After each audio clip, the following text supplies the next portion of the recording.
Good morning, my name's Karl. I'm an alcoholic.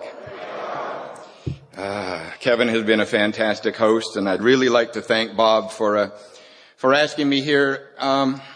It's a big honor to be asked to come here. I'm the last guy up here, and I looked at the website and they called this the Woodstock of AA.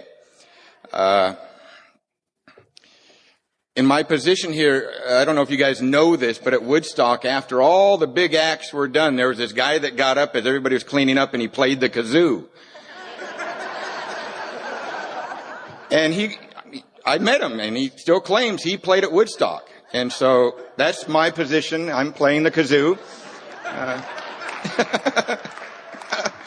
Janis Joplin and Jimi Hendrix has already played. But I've had a great time. Unfortunately, I had to miss, I came up Thursday and I had to go back to, Covina, where I'm from, after golfing on Friday, and got back, and I missed, Friday night and Peg on Saturday morning, but I dashed back simply because, it was my daughter's Christmas, program. She's 4. I have 2 kids, 4 years old and 2 years old. And it was just one of those things where I intuitively knew the right thing to do was to go do that. I didn't really have to check with anybody and say, should I? I didn't have to call my sponsor and ask permission. I just intuitively, that's where I was supposed to be. Now, I did call my sponsor and tell him, and he did a little addition and said, well, so you're going to go up Thursday, you're going to drive, golf all day, you're going to drive back to LA and then drive back, and there's going to be a lot of driving. The only advice I have for you is don't get into a midnight poker game in the middle of that. That would have been a bad idea.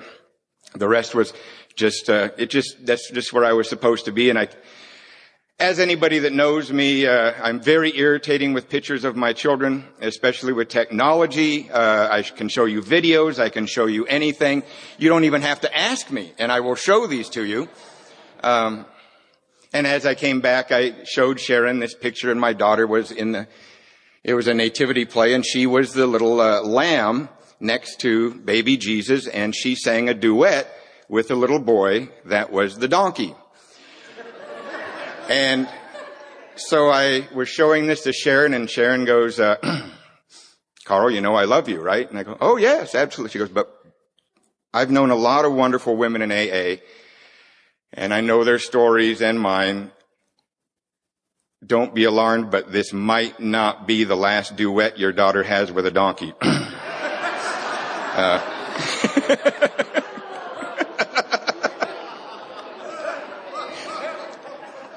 True.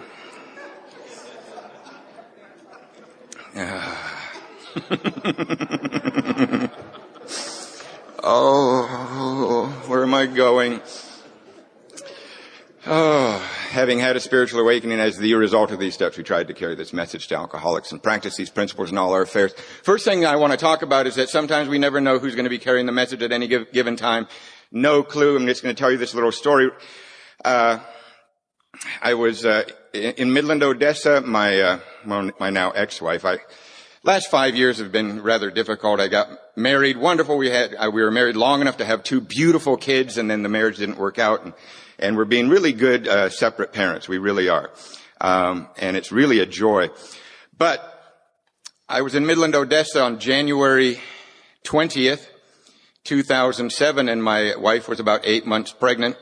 And she wasn't supposed to give birth for another couple of weeks. And I was in Midland, Odessa at a conference. And right before I got up there at 8 p.m. on Saturday night, my sister-in-law called me on my phone. And I was literally sitting up front. It was about 10 minutes before it was supposed to go. And she goes, I don't want to worry you, but I'm taking Stephanie to the hospital. She is in labor. And I'm sitting there and about 400 people out there. And I'm like, and I got through what I was supposed to do that night. And I was just torn up going, oh, I'm in the wrong place. I'm not where I'm supposed to be. And Polly Pistol was there, and she's been there at many points in my life, good and bad, and has always been a very comforting source. And she did her best, but this time it wasn't working. And somebody else got on the phone to try to call the local airports to see if any private person would be able to get me back to Los Angeles. I thought that God was going to intervene, and some oil men in Midland, Odessa were heading back there. No such thing. One fellow did answer his phone in the middle of the night and said, "Oh yes, and there was ice all over Texas at that time. Oh, I've got a little twin engine, $10,000, and the problem is we can't fly over the ice. We might have to go down through Mexico, and we don't know whether there'll be any fuel because I can't make it the whole way. What do you think about that?" Well, bad idea there. And I am just struggling, and finally when I just gave up, I was literally saying, and the marriage was already in trouble, and a lot of the trouble in the marriage was what I do in Alcoholics Anonymous, because she's not in Alcoholics Anonymous, and I was pacing out in front of the hotel. I'm in the wrong place. I'm not where I'm supposed to be. I'm supposed to be there. And this gentleman walked up to me and said, "Thank you so much for tonight, and I know what you're going through. Can I pray with you?" And I thought, nothing better to do for me right now. Absolutely. And he gave one of the most heartfelt prayers I have ever been witness of or been a part of. This man knew how to pray. I mean, he prayed for my wife, the child on the way, for me, and made me feel, it was one of those times where when we got done praying, I knew that I was where I was supposed to be. Things were the way they were. It was just all okay. And after he said amen, I looked up to him and I said, "That was really wonderful. Thank you so much. What's your name?" And he goes, "My name's Percy, but I can't stay and talk. My treatment center van is leaving."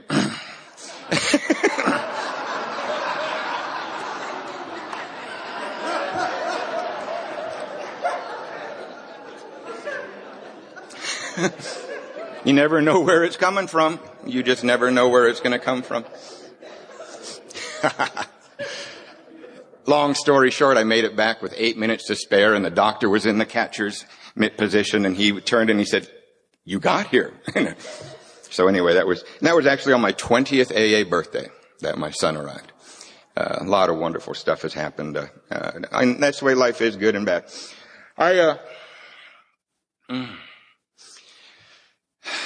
I'm really going to talk about a lot of how I was 12-step, because it's just the best way that I can do it. And I also need to let you know that I'm an alcoholic.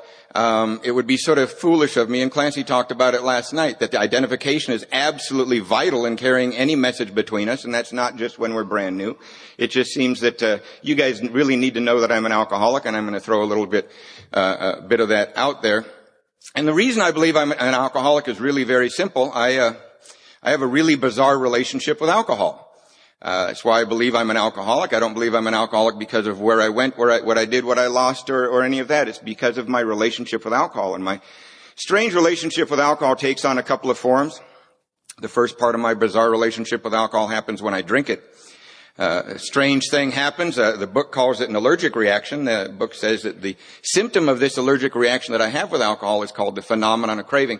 And the best way that I can describe this thing called the phenomenon of craving in my life is that it seems like whenever I drink alcohol, the more I drink, the thirstier I get.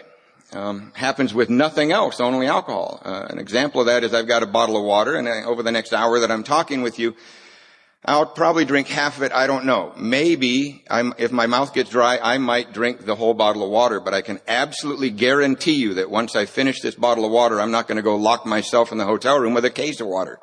I'm not going to do that. But if that's the only thing that made me alcoholic, then Just Say No would have wiped out alcoholism, wouldn't it? Early 80s, Nancy Reagan came out and said, "Just say no." I would have, and I imagine you would have gone, no. And just gone on and lived a happy, successful life just saying no. But I have this other strange part of my relationship with alcohol, and that happens when I'm not drinking it. It seems like when I go any extended period without drinking, I seem to have this mind that rationalizes and justifies my walk back to the next drink at all costs. It doesn't matter about the pain and humiliation and the suffering of a day, a week, or a month ago, and it does not matter whether it's my pain and humiliation or your pain and humiliation. But I have a mind that will get me to take another drink. And so I can't drink successfully because of this physical thing. I cannot not drink successfully because of this thing the book calls the mental obsession. I'm damned if I do, damned if I don't.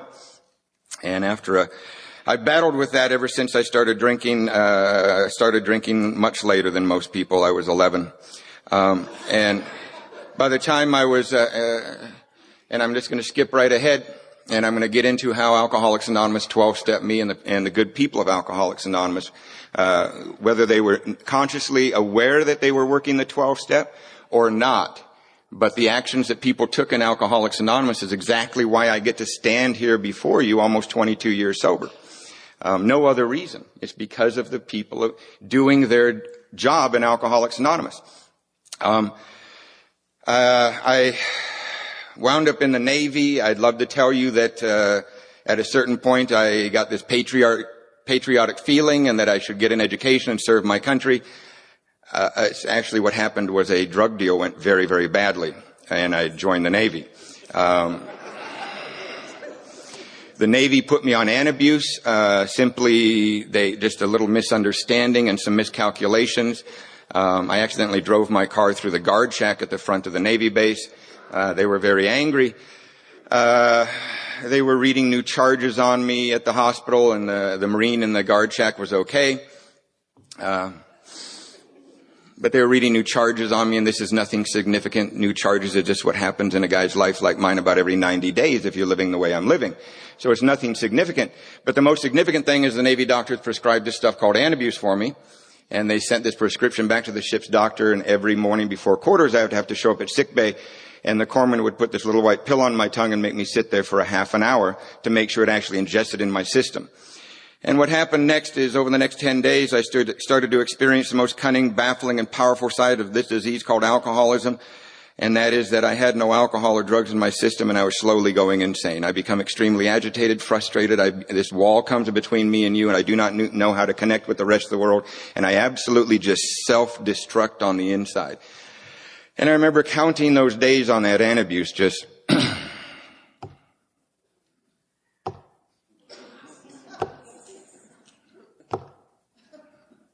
it's been 4 days, and I'm on antabuse.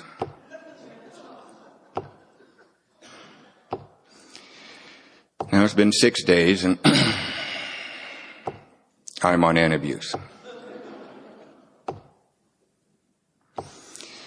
Now it's been 8 days, 6 hours, and 15 minutes, and I'm on antabuse. I started to look around that ship. The other men, they're talking behind my back. All 300 of them. Have you ever felt that way in AA?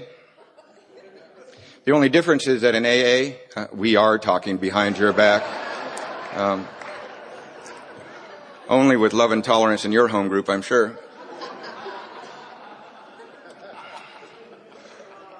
10th day, I just snapped. And I still remember the straw that broke the camel's back. My division officer asked me to do a very legitimate task, swab the passageway or something like that, and I could not believe that out of all the other men in the division, he had asked me to do this lowly task. It had escaped me, and I had forgotten that I was the lowest ranking man in the division. So I let him know how I felt. Division officers are very concerned with their subordinates' feelings. And I let him know how I felt. I said, "You obviously don't know who I am, do you?" And this man stopped dead in his tracks as he was walking away, and he slowly turned. And as I stand before you today, I have never been asked a more embarrassing question than the question that man asked me that day as he stared me right in the eye. He said, "All right, son, who are you?"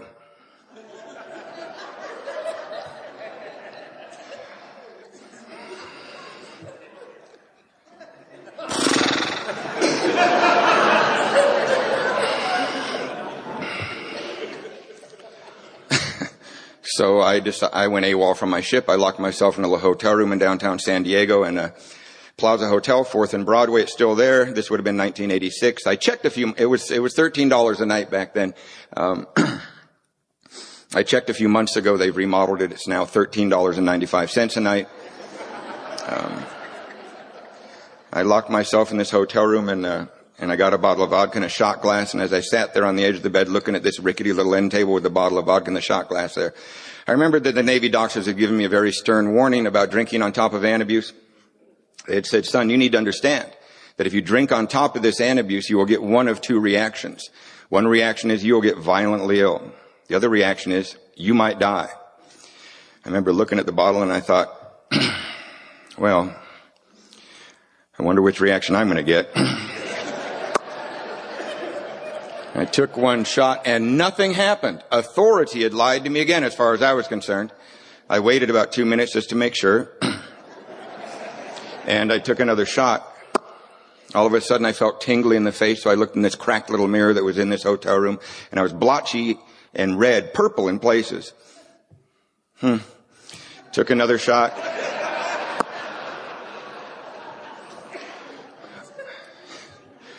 All of a sudden I could feel my heart going boom, boom, boom.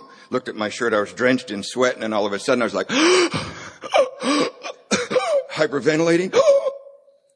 We're doing all right so far.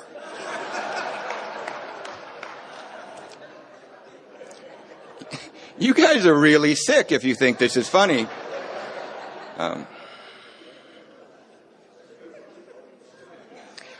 I gotta let you, I got this little story. You guys really are, you're very sick if you think this is funny. I'm gonna skip ahead a couple of years, 2 years sober in Alcoholics Anonymous.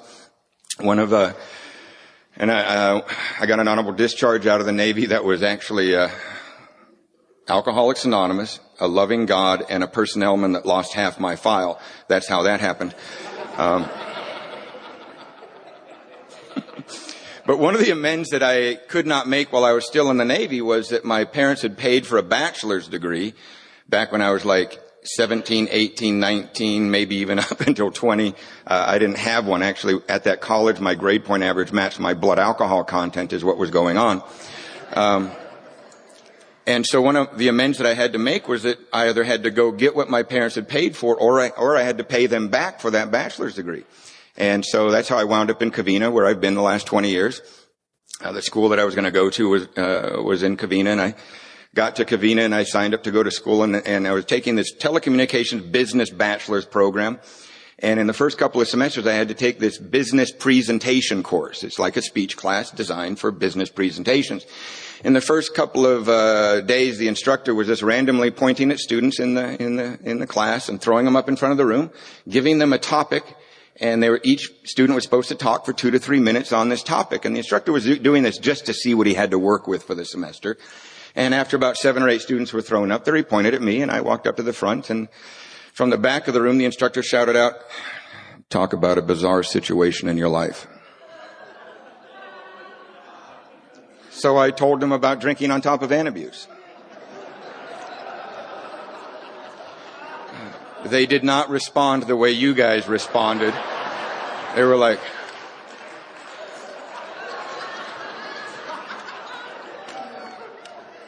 there were a couple of guys in the back going, "Woo, right on, all right."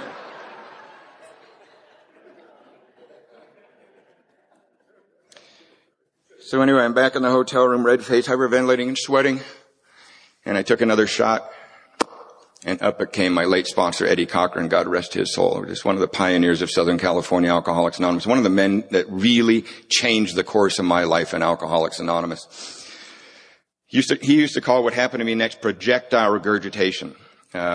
You know how when you are out there and you got a good buzz on going and you get that little sour taste in the back of your throat, maybe a little bit comes up in the mouth, but it's the warning, right? And you kind of go, and if there's a toilet in access, and you can get there, great. If you just got to get the window down, okay. If it's your friend's shoe, oh well.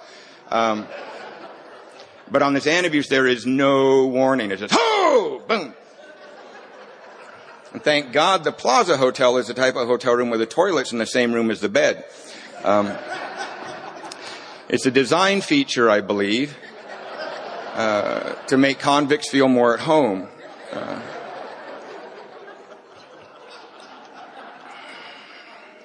But I found the magic of drinking on top of antabuse, that if I would keep drinking and keep puking and keep drinking and keep puking for about an hour, maybe an hour and a half, enough of the antabuse would kick out of my system and I would quit throwing up. And I would just be left with red face, hyperventilating, and sweating. And I already told you, I'm all right with that.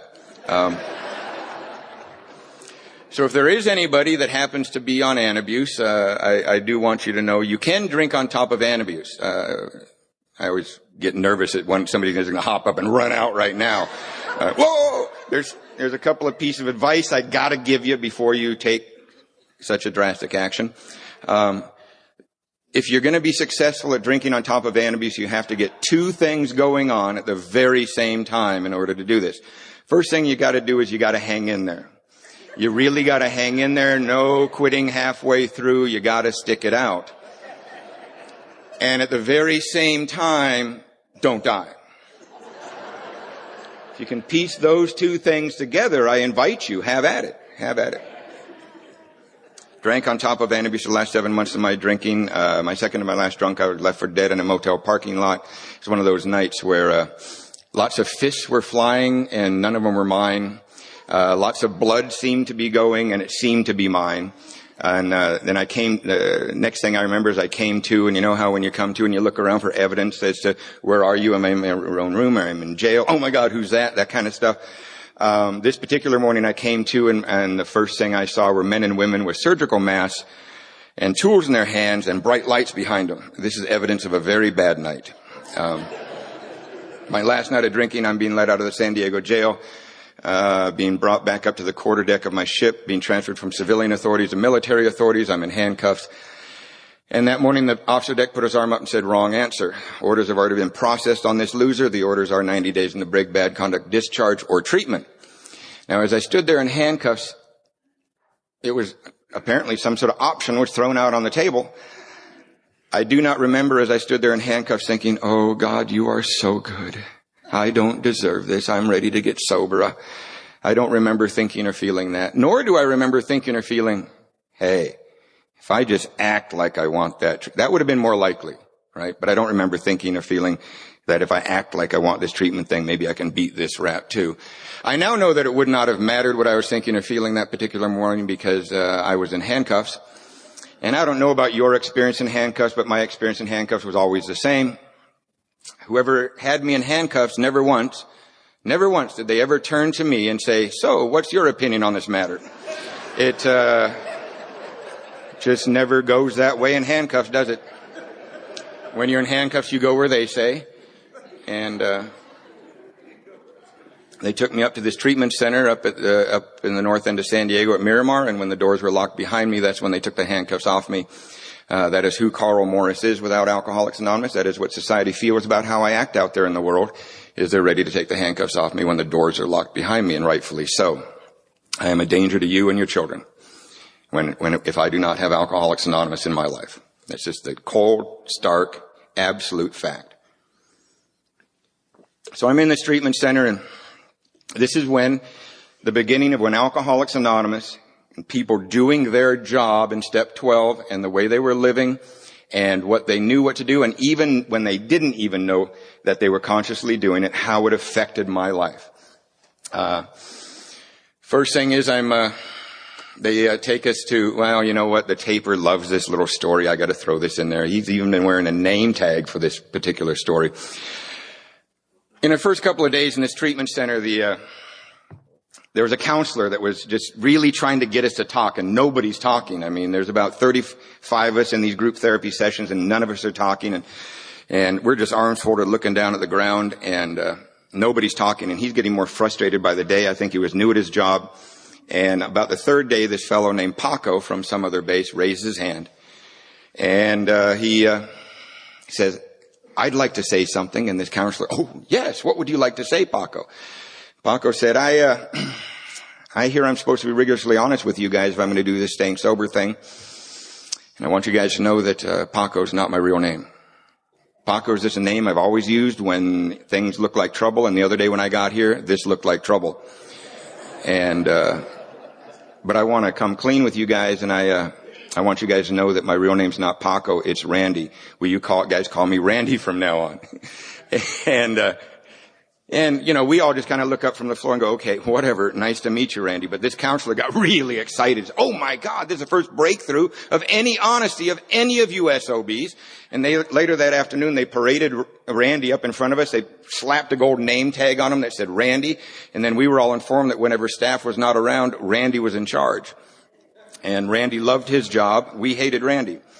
And, But on the seventh day in this place, they took us all to our first meeting of Alcoholics Anonymous. At least it was my first meeting. And all I know is over the 1MC, it's an intercom system through the barracks. They said, 6 p.m., civilian close, parking lot. And we were all out there, and 5 white vans pulled up, and we were told which van to get into, and boom, out into town each van went, out to a different meeting of Alcoholics Anonymous. And the van I was in, sure enough, pulled up at a meeting. And you guys started your meeting. We were sitting in the back. And as you guys had your meeting, this is what I remember. I remember that a bunch of people got up to down in San Diego, they do podium participation, most of the meetings. They do not let you just sit in participation meetings from where most of them are podium participation. I just remember a long string of people coming up to the podium. And the first few read out of something, and the rest just seemed to talk off the cuff. And as I sat there and listened to what you guys read and what those people said for a few minutes each, I sat in the back going, oh my God, they know. They know. Now, if you would have seen me there thinking and you went over and nudged me and said, so what is it that they know that you think you know? I would have said, well, I don't know. But they know. And what it was is I truly believe that those people in that meeting were sharing responsibly in that meeting. Because I was hearing what I believe Alcoholics Anonymous wants any new person to hear. I was identifying. I was identifying with the way you described your drinking, and even more importantly, I was identifying with the way you were describing the way you felt when you were not drinking. That is what had been killing me my whole life in between drunks, was the way I felt in between drunks. You know, through my life, whenever any authority figure had been like yelling at me about my drinking, if I could have verbalized it, I would have said, yes, I know. I agree, it looks bad. Yes, I see that burning car over there. I know. Looks bad. But if you knew how I felt when I was not drinking, you wouldn't be asking me why I drank. And you guys were talking about that. And I also will never forget this. This one fellow got up, he got called on, he walked up and he said one sentence. And in that one sentence, this man described the alcoholic mind better than I have heard in the 21 years and 11 months that I've been in Alcoholics Anonymous. This man got up and said, my name's Jack, I'm an alcoholic. My mind would have killed my body a long time ago, except it needed it for transportation. And I followed him all the way back to his chair. And again, it's the first thing. That meeting was being run well. Those people were conscious of what they were doing from the podium, and they knew that that was part of working step 12 in their life, to make sure that they had no idea I was in the room and being affected in that way.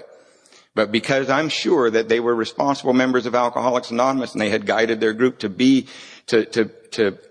follow its primary purpose in carrying that message to the new person. You know, I have no idea what other new people were affected, but I was deeply affected. The next night they took us to another meeting, and as much as I identified at the first meeting, I got just as confused at the next meeting. And because everybody at that meeting was talking about something called a drug of choice. People were up there saying, well, my drug of choice is, and somebody else, well, my drug of choice is. And the more they said that, the more confused I got. I was sitting in the back going, oh, for Christ's sake, was I supposed to be choosing out there? Do they want me to choose now? What are they talking about? So the next morning, I'm back in the treatment center. I asked the counselor who'd been assigned to us, and I go, her name was Mary, wonderful woman, non-alcoholic, but very devoted to working with alcoholics. And I go, Mary, last night in the meeting, they're talking about something called a drug of choice. What do they mean by that? And she goes, Karl, let's play a game. Now that kind of worried me, because she was insinuating that I'm supposed to pay attention and focus. This was a little difficult because they had me on these anticonvulsant medications. When I had arrived there, they had done a physical workup on me, and they had seen that my liver was extended, my pancreas was shutting down, I was full of alcoholic edema. Apparently drinking on antabuse does a little damage to you. And so they didn't want me to do a floppy fish, right, and distract people, so they had me on these anticonvulsant medications for the first week or something. And I don't know whether you've ever been on those, but if you have, you know what I'm talking about. Your field of vision is just fine, right about like this. But over here, there's dancing squiggly things. And when you look over to see what that is, now they're over here. And so it's just a little bit hard to focus. You know, you try. And so I did. I tried. Okay. And she said, let's play a game, Karl. Imagine I walked into this room and I had a tray. And she said, on that tray, I had a bottle of Jack Daniels, an ounce of cocaine, and an ounce of Thai sticks. Which one would you take?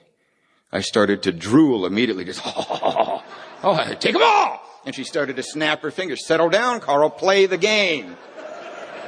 Play the game. Focus. And when my eyes quit watering and I could see again, I said, okay. She said, you can't have them all. You can only have one. Which one would you take? And I thought for a second. I said, well, I guess I'd take the ounce of cocaine. She said, well, then maybe cocaine is your drug of choice. Do you understand now? And I said, no, I don't understand. She said, what's the problem? I said, well, Mary, the only reason I take the ounce of cocaine over the other two is, well, I take that ounce of cocaine, I get the hell out of this place, and I'd sell 2 8-balls. Now I'd have enough money for a quarter pound of Thai 6 and a case of Jack Daniels, is what I would do.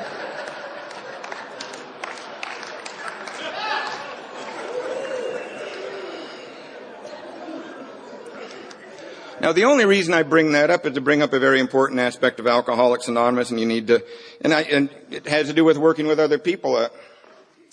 I know there's a lot of people in here that work with a lot of other people, and I know you run across this idea of multiple sobriety dates. You know, you see some guy at my home group. Hey, good to see you. How long do you got? Every once in a while, I get this. Well, my pot clean date is May 3rd. My drinking sobriety date is January 4th. Oh, I blew my methamphetamine date last night. I was in Walmart all night long.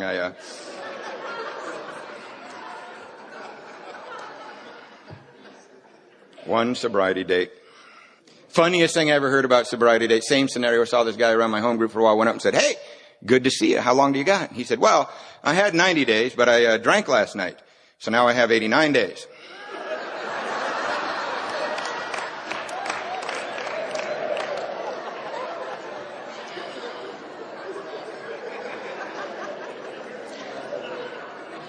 I know. I had to think about it too for a minute. I was like,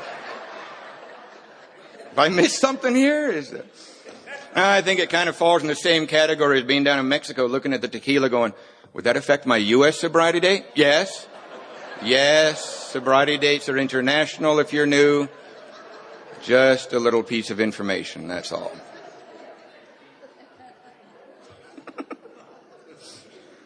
So anyway, after 45 days in this place, they were going to let us all out. In the last it was a Friday they were going to let us out. On the Wednesday before that Friday, they gathered all 35 of us up and put us in this room. And we were all going to get out in 2 days. And the biggest, meanest counselor in the place came in through a side door, and he's a Marine. And he was in his full dress uniform this particular day, had all his medals on. And a Marine in his full dress uniform was a very impressive, very intimidating sight. And he opened up that door, and we saw this man walk in, and it just went dead silent in the room. And he walks up to this podium up in front, and he just stares at us. Doesn't say a word for it seemed like forever, and he just panned the room. He said, you 35 have been through one of the finest treatment centers in the world for alcoholism and drug addiction. This treatment center has been here for many, many years. And over the years, the statistics of this treatment center have shown us that out of you 35, only one of you will stay continuously sober from this day forward. Many of you will die, go insane, wind up in prison. Nice little exit pep talk, don't you think? Jesus. Then he said, many of you will relapse once, twice, maybe 20 times, and then make it back into long-term sobriety. But according to this treatment center statistics, only one of you will stay continuously sober from this day forward. Man, if you thought it was quiet before he said that, you could hear a pin drop in the room now. The only thing you could hear was me going, shit. Because I knew if only one of us was going to make it, it was not going to be me. We all knew who it was going to be. It's going to be Randy over here, guaranteed. He's the poster boy of the treatment center by now. So on this Friday afternoon, they're letting us all out, and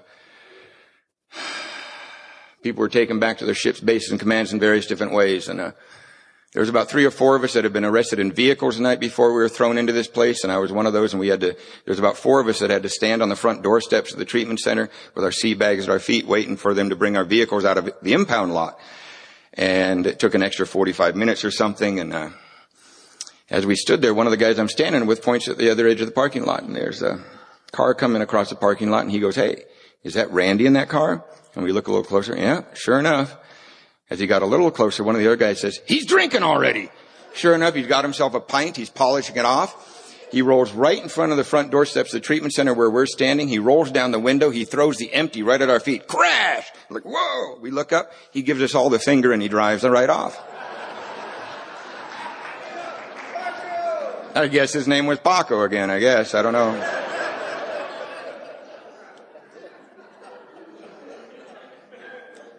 But as far as treatment centers go, it was a fine treatment center because they took us to a lot of meetings of Alcoholics Anonymous. Almost every single night we were taken to meetings of Alcoholics Anonymous, but I had never really interacted with any of you. We watched Alcoholics Anonymous because we were taken in 30 seconds before the meeting started and we were taken out right as the meeting got over.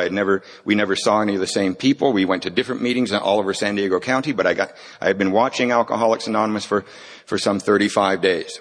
And I knew, as my friend Steve A. always says, I knew you were my tribe, but there was a problem here. I had always separated the world into two categories: the good people and the people I can hang with. And you suspiciously looked like the good people. But then I got to know you. And I found out that I can hang. But it took a while for me to know that. But I came to my very first meeting out of that, about 3 hours out of that treatment center. I came to a meeting, and I'm sitting in the back, and the one guy operating his primary purpose that night. I'm sure there was a lot of other people that were there to work with people, and understood that that's what they were at that meeting for. But this is the guy that was lurking around the back of that meeting that particular night, and he saw me, and he went up and said, "Hey, never seen you here before. What are you doing?" I didn't think quick enough to lie to him, because I promise you, if I would have thought for one more second, I would have made up a lie. And he caught me off guard, and I said, I don't know. I just got out of a Navy treatment center, as if I had a watch back then. A couple hours ago. I don't know what I'm doing. This guy's eyes went bing, big smile went across his face. At the break, he's like fighting other men. He's mine! He's mine! I got him! I got him! I got him! I didn't know there's guys in AA that lurk around meetings trying to find that new guy who will accidentally admit he doesn't know what he's doing. But there was something else going on in this guy's life that particular night that made him especially glad to meet me. This guy's girlfriend had left him the night before for one of his friends in his home group. Yeah. And so he was wondering what he was going to do with his weekend. Homicide, suicide, get loaded, or grab this newcomer. He's like, he was all over me that weekend. We went to like 18 meetings of Alcoholics Anonymous. This guy was insane over this woman. In between the meetings, he'd throw me in the passenger side of his car and he'd start driving and he'd start yelling. He wouldn't even look at the road. He had like one of those AA radar cars that just made it to the next meeting. Right? And he'd be driving and he'd be yelling, "You gotta go to meetings, you gotta read the book, you gotta get a sponsor. Damn her! Gotta go to meetings, gotta read the book, damn her!" And I'm like, I didn't know it, but I was getting a very early introduction to your typical AA relationship breakup is what I was getting. But I'm so glad that guy that night was a guy in Alcoholics Anonymous was somebody who had done the work of Alcoholics Anonymous, had taken the steps of Alcoholics Anonymous, and understood that the solution to his pain was out of self, out of self, out of self. I am so glad that this guy that night was not a guy in AA who was under the misperception that he should be at home underneath his covers, whining into his sponsor's answer machine, waiting for the magical answer. I'm so glad he was out dragging my sorry butt around. I'm sure he did check in with his sponsor. And I'm so glad that he didn't think, what I really need to do is work on myself some more. I just best way I've ever heard that described is when we just spend all our time working on ourselves is like hiring an interior decorator for our prison cell. It's, it's still stuck there. And this man, and we really all we need to do to see, sometimes we misinform our new people and we say, when going gets tough, call your sponsor. Absolutely check in with your sponsor. You gotta be connected and let your sponsor know what's going on, but that's not where your relief is gonna come from. All we have to do is look at our history, and we heard it last night. Bill Wilson pacing the lobby of the Mayflower Hotel, thinking of drinking. Another business failure that really it would kick Bill right below the belt. Thinking of drinking. He did not get on the phone and call Ebby back in New York. "Ebby, come to Akron and save me." Didn't do that, we would not be sitting here. Right? He instinctually knew he needed to find somebody new to talk to work with. And he went through that series of events that we heard last night to get there. very persistent, right? Nothing's changed about Alcoholics Anonymous and our solution since then. There's not something new that's come along that says now we really should do something different. No. I'm so glad that man understood that his relief was going to come from. He had no idea. I was just a prop in his weekend so he didn't do something really stupid. That's all I really was. And the best way I've heard it described is he was not working with me because I was alcoholic.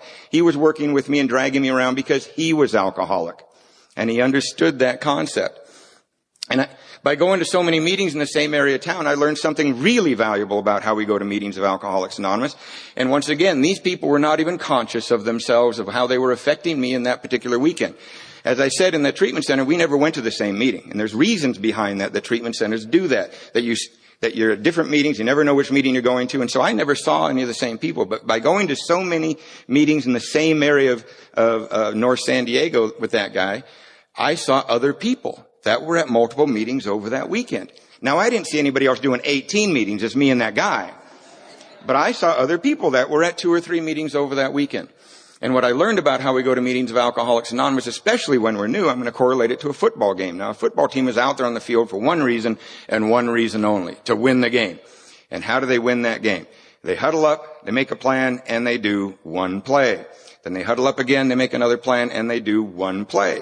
That's exactly what we do here in Alcoholics Anonymous. And the game around here is one day without a drink or a drug, you're a big winner. And how do we do that one day? We run in here and we huddle up. And we go, remember, we're bodily and mentally different from our fellows. Break! And we go out there and we try a little of this and we do a little of that.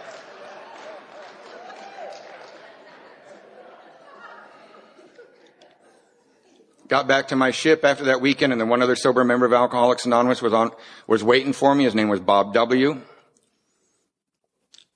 He became my first sponsor before I ever asked him to, because he was a man in Alcoholics Anonymous who understood that his relief was going to come from me. He viewed me as, he was 14 months sober, no expert, really hadn't worked with anybody, really a little bit here or there, but not really. So he viewed me as the guinea pig. And I was gold being delivered to him on a silver platter, especially when the ship was, away from port. I couldn't get away from him. He was just like all over me, right? And this man was living such a valuable way of life. Such a valuable, valuable way of life. And he was not even conscious at the time of how valuable a way of life he was living. He was an active member of Alcoholics Anonymous. He was doing his job in Alcoholics Anonymous. He had a sponsor. He had what commitments he could have while still being in the Navy, because that's difficult because the ship comes and goes. You never know when you're going to be in port. But he had whatever he could have, right? And he had a set schedule of meetings that he was committed to. And it's such a valuable way of life to be an active member of Alcoholics Anonymous, because all he really had to do to effectively save my life was stick his hand out and say, come do what I'm doing. How valuable a way of life is that? Sometimes we forget that. Sometimes, a few years down the road, we're sitting in a meeting and going, another meeting of Alcoholics Anonymous. It's got to be more than this. Another meeting. And we forget how valuable of a way of life it is, how valuable it is that we take our seat in meetings of Alcoholics Anonymous, because has been described all through this weekend, nobody can help us but us. Nobody can help us but us. I'll never forget how I really learned how effective this idea of one alcoholic identifying with another alcoholic when no one else can help. Bob and I used to,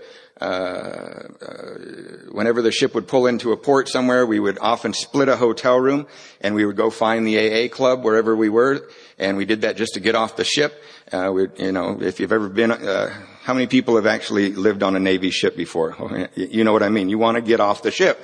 There's 60 men piled in a room that should hold about 4, right? And they're stacked 3 high, and you get to know guys in ways you do not want to know guys. So you would want to get off the ship if possible. We would split a hotel room. We were in Victoria, British Columbia this particular time. And we got a hotel room. We went off to the AA club. And after the meeting, Bob said, I'm kind of tired. I'm going to go back to the hotel. I stayed out with the AAers there in Victoria for a while. I don't remember. Went to another meeting, went to coffee, whatever. I don't really remember what happened that night. But I came back to the hotel room, and there was Bob. And he had found this guy named Blair from our ship, had found him on the street. And Blair was just wasted. Blair did not know where he was. He had no motor functions. He was like...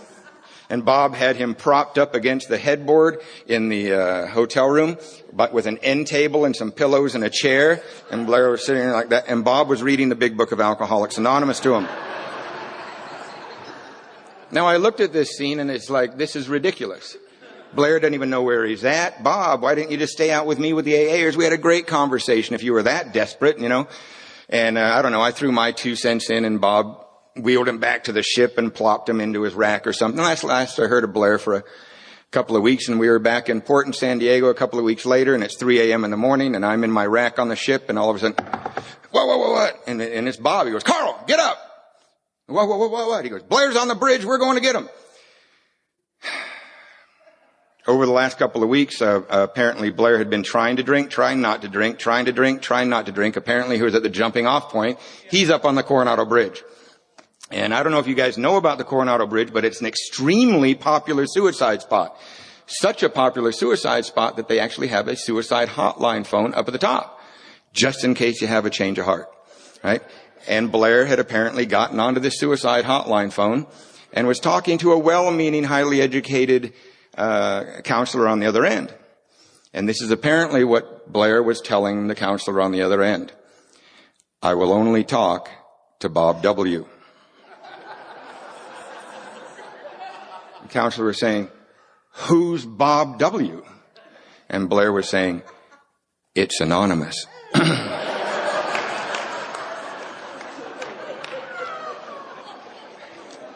I don't know, she went and got her supervisor or something, and they hammered at him a little bit, some fired questions at him, and found out he was actually from the Navy and what ship he's from. So they called down to the quarterdeck of our ship at 3 a.m. and said, this is like a needle in a haystack. Is there a Bob W on that ship? Now, my first sponsor, Bob, would guard your anonymity, but he did not guard his own at the level of that ship, so he could be of service at any time. And out of the 300 men on that ship, the one that answered the phone at 3 a.m. on the quarterdeck said, yeah, Mr. 12 Steps, we know all about him. So they went down and got Bob, and Bob came and got me. Come on, let's go! So I hop in the car with Bob, and we start driving down to the base of the Coronado Bridge, and Bob looks over and says, Karl, grab the big book out of the glove box. Bone up on working with others. They're like, all right.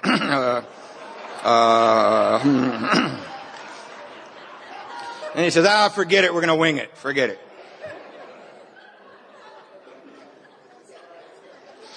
So we get down to the base of the Coronado Bridge, and everything that San Diego County has available for a situation like this is there.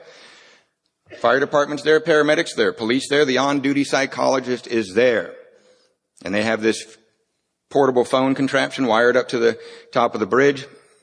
And we walk up on this scene, and the fireman who seems to be in charge looks over and goes, is one of you Bob W?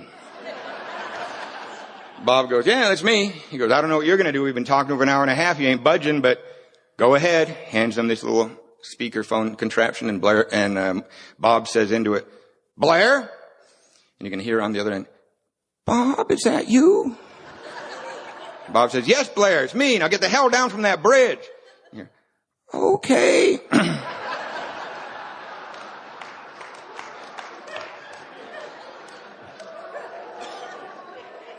One alcoholic can affect another alcoholic like no one else can. Don't forget that.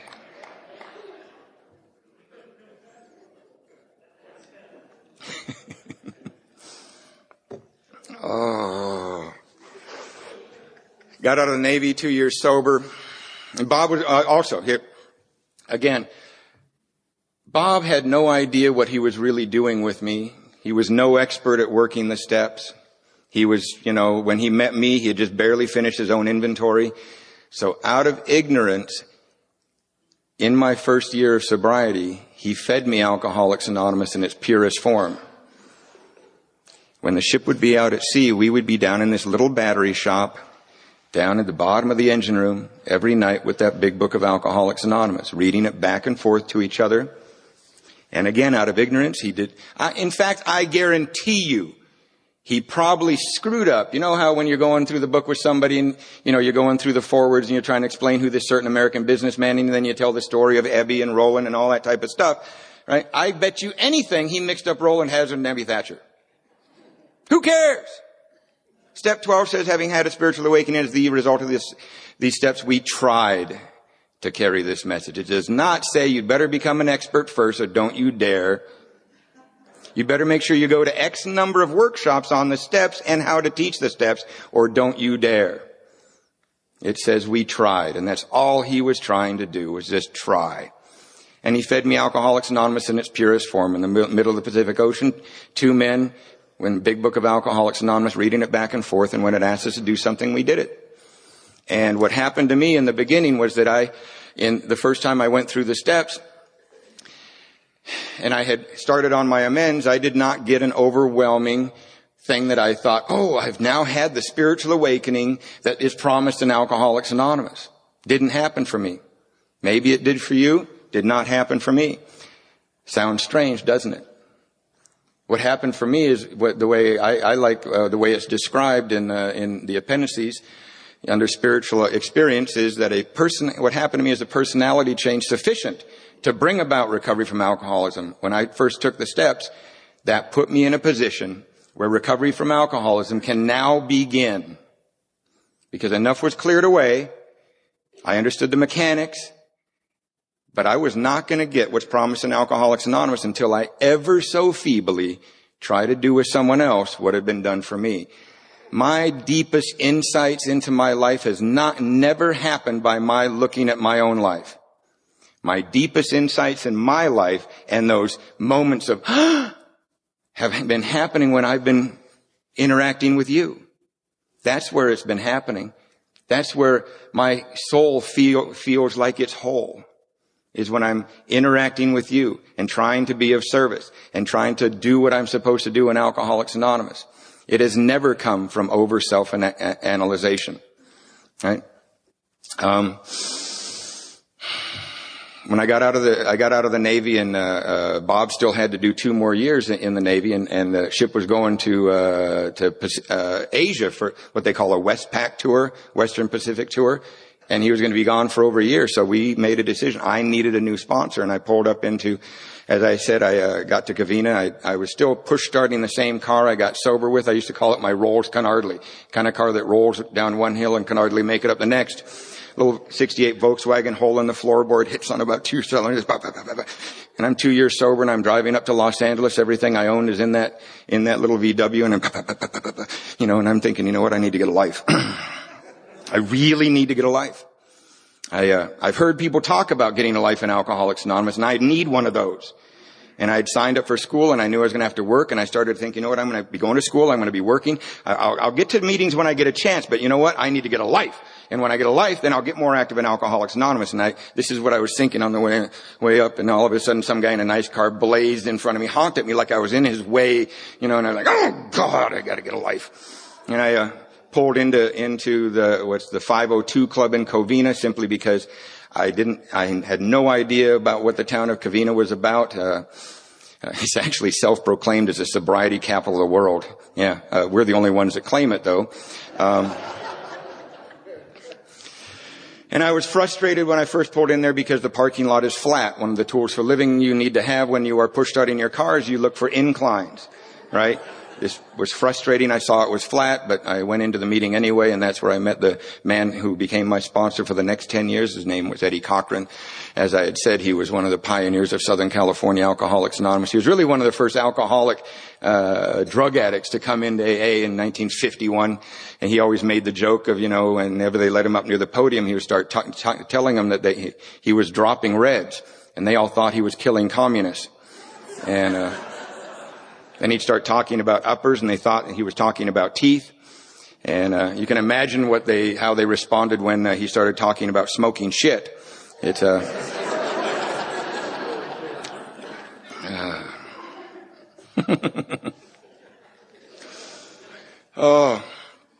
And I went into this noon meeting, and he said exactly the same thing that man said to me fresh out of that treatment center. Eddie was making coffee at that noon meeting. He had this medallion that said 1951. I could do the math. That meant he was 10 years sober when I was born. And he said the very same thing. He said, never seen you before. What are you doing? This time I had a much better answer of, I don't know. I said, I'm very nice to see where the meeting hall is, sir. I'm 2 years sober, fresh out of the Navy, and I'm going to be going to school in the area and working in the area, and I'm going to be real busy, but it's nice to see where the meeting hall is, and I'll come by when I get a chance, but I'm going to be real busy going to school and working. I need to get a life, and after I get a life, I'll become more active down here, but it's nice to see, when I need a meeting, you'll see me. And he just chuckled the way he had this little chuckle of, and that's what he did. He just sort of chuckled at me. And he said, school and work, that's wonderful. Just wonderful. Great. But that's what we do in between meetings, son. He was really giving me one of the secrets to long-term sobriety comfortably. And that is that I need to live in Alcoholics Anonymous and visit the world instead of trying to hash it out there in the world and visit Alcoholics Anonymous when convenient. I've had so many friends. You see, earlier that day, I'd gone in to check in at my school. And I was assigned a guidance counselor. And I had said the same thing to the guidance counselor. I'm 2 years sober in Alcoholics Anonymous, but I'm going to be working real hard here to get my degree. And I'm going to be working. And, I won't have much. I'll try to get to some meetings. And the guidance counselor, not alcoholic, spoke to me the way a guidance counselor would, who doesn't understand alcoholism. Good idea. Buckle down. It's time to get ahead in life. I'm so glad that Eddie Cochran talked to me like an alcoholic. And really guided me into, where you need to be as Alcoholics Anonymous, and whatever happens in between meetings is what happens. And, that has been such a valuable tool in my life. Such a valuable tool in my life. Right after step 12 in the steps, in that part that we read chapter 5, every meeting, that part where we daydream, every meeting reads chapter 5. And as chapter 5 is being read, most of us, every once in a while we zoom in and go, I'm paying attention. But most of the time we're sitting there going, the meeting's starting. Oh, nice to see. Oh, Fred. Oh, nice. What's he doing here? Is she with him? What am I going to do after the meeting? All that stuff is kind of going through our heads as we read chapter 5, and we miss a lot of it. But there's this little piece that I'm going to talk about here just for a second. Right after it says step 12, it says, many of us exclaimed, what an order, I can't go through with it. Do not be discouraged. No one among us has been able to maintain anything like perfect adherence to these principles. Have you ever really thought about that sentence? It says, no one among us has been able to maintain anything like perfect adherence to these principles. And the principles they're talking about is the principles outlined in the steps of Alcoholics Anonymous, the intuitively knowing how to work 4 through 9. In our lives, activate 10 and 11 in our lives. We intuitively know when we're wrong. We're supposed to be able to get this as a working part of our life, that we intuitively know when we're wrong. We try to make amends, and we turn our thoughts to others, and we try to keep our life going that way. That's what they're referring to. But it says, no one among us has been able to maintain anything like perfect adherence. No one. Not your sponsor. Not any of the speakers up here. Not any of my friends, Jay or Bill or Steve or... Am I right? Or have you? No? Not Per or Patrick from Sweden. Bob, how about you? No? How about your sponsor? No? Oh, yeah. Got that on tape. He said yes. Sharon, you? No? No one among us has been able to maintain anything like. That means not even freaking close. The quickest way to find yourself on the outside of your home group is forgetting that and judging other people in Alcoholics Anonymous who are out here doing the deal but have real lives that struggle with real life. I always love this one. As I said, in the last year, I was going through a divorce. I had one guy that I was sponsoring come up, can't be my sponsor anymore. You're divorced. I'm still married. I thought, I was your marriage counselor. I need to send you a bill. Oh, Remind me. I'll get one out for you.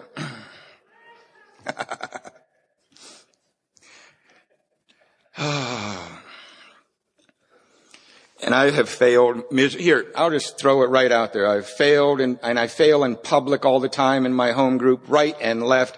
I have not been, by any stretch of the means, a model citizen of Alcoholics Anonymous. I do my job. I show up on a regular basis. I've made every mistake. I've had, I was single for 17 years in Alcoholics Anonymous till I got married and now divorced. And, here's an example of my difficulties in alcoholics. 7 years sober, obsessed with this redhead, right? She's, between 2 and 3 years sober. I'm 7 years sober. I am obsessed with her. I've always been, very attracted to what I like to call beautifully bipolar women.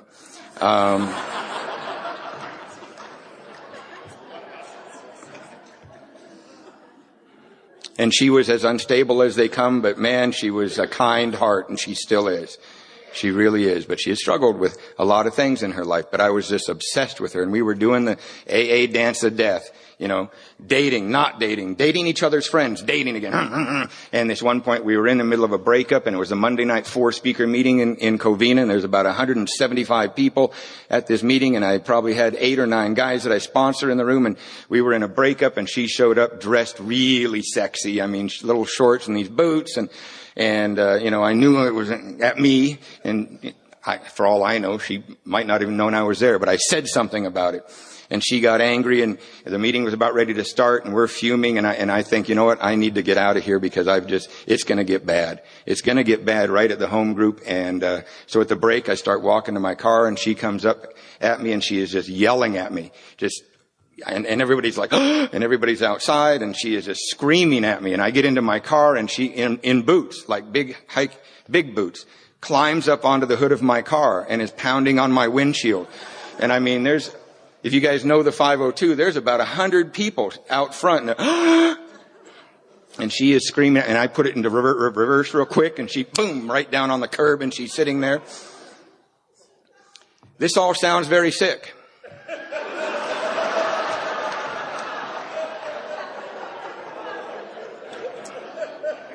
That's not the sick part. The sick part was that as I was behind the steering wheel and she was on my hood pounding on my windshield, I was sitting there thinking, I have never been more in love my whole life.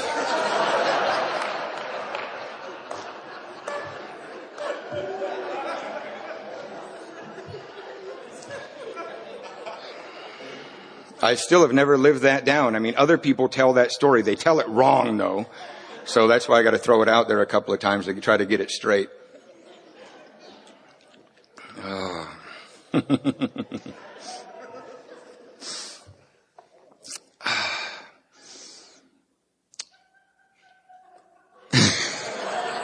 Do we have a hood climber back there?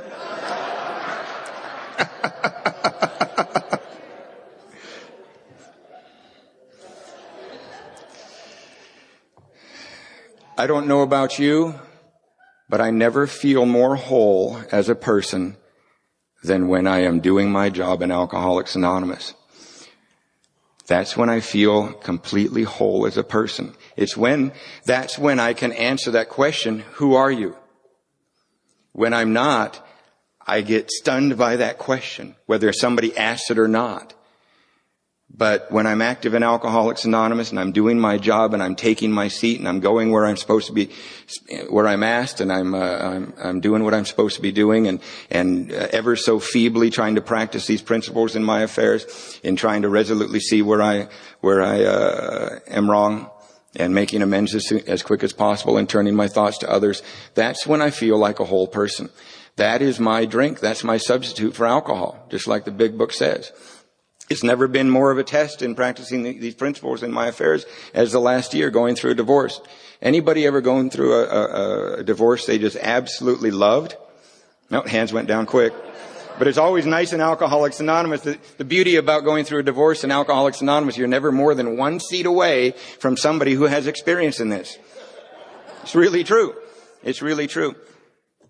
And what it was is I had to turn back to what Chuck C has talked to me from his grave 1,000 times in my life.